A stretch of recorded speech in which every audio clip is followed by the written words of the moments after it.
Saudi আরবে বসবাসরত সকল বাংলাদেশি শ্রমিক ভাইদের জন্য চরম দুঃসংবাদ। 3 বছরের মধ্যেই সৌদি আরব ছাড়তে হবে সব প্রবাসী শ্রমিকদের। ব্রেকিং নিউজে চলুন এই সম্পর্কে বিস্তারিত জেনে নেই।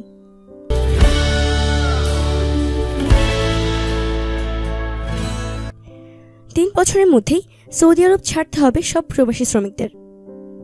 দেশটির উপমন্ত্রী আব্দুল্লাহ আল মেলফি জানিয়েছেন, সব মন্ত্রণালয় এবং সরকারি বিভিন্ন বিভাগকে আগামী 3 বছর অর্থাৎ 2020 সালের মধ্যে প্রবাসী শ্রমিকদের চাকরি থেকে অব্যাহতি দেওয়ার আহ্বান জানিয়েছে সিভিল সার্ভিস মন্ত্রণালয়। সৌদি আরবের গণমাধ্যম খালেজ টাইমস এই প্রতিবেদনটি প্রকাশ করেছে। মন্ত্রণালয় জানিয়েছে, গত বছর সরকারি বিভিন্ন খাতে প্রবাসী শ্রমিকদের সংখ্যা ছিল 70,000। এক বৈঠকে আব্দুল্লাহ আল মেলফি বলেছেন, 2020 সালের পর সৌদিতে কোনো প্রবাসী শ্রমিক থাকতে পারবেন না। জব ন্যাশনালাইজেশন শিরোনামের একটি ওয়ার্কশপে 2020 সালের মধ্যে সৌদিজাইজেশন পরিকল্পনার উপর জোর দেওয়া হয়।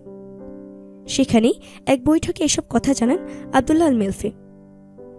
মন্ত্রণালয়, সরকারি বিভিন্ন স্তর এবং বিশ্ববিদ্যালয়ের বেশ কয়েকজন ঊর্ধ্বতন কর্মকর্তা, মানব সম্পদ বিশেষজ্ঞ এবং বেশ কয়েকজন মন্ত্রী ওই বৈঠকে অংশ নেন।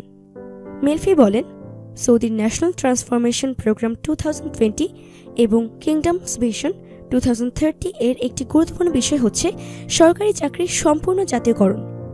আগামী 3 বছরের মধ্যে সরকারের এমন সিদ্ধান্ত বাস্তবায়ন হলে বহু প্রবাসী চাকরি হারাবেন, যা হতে পারে বাংলাদেশি প্রবাসী ভাইদের জন্য চরম দুর্ভাগ্যের কারণ।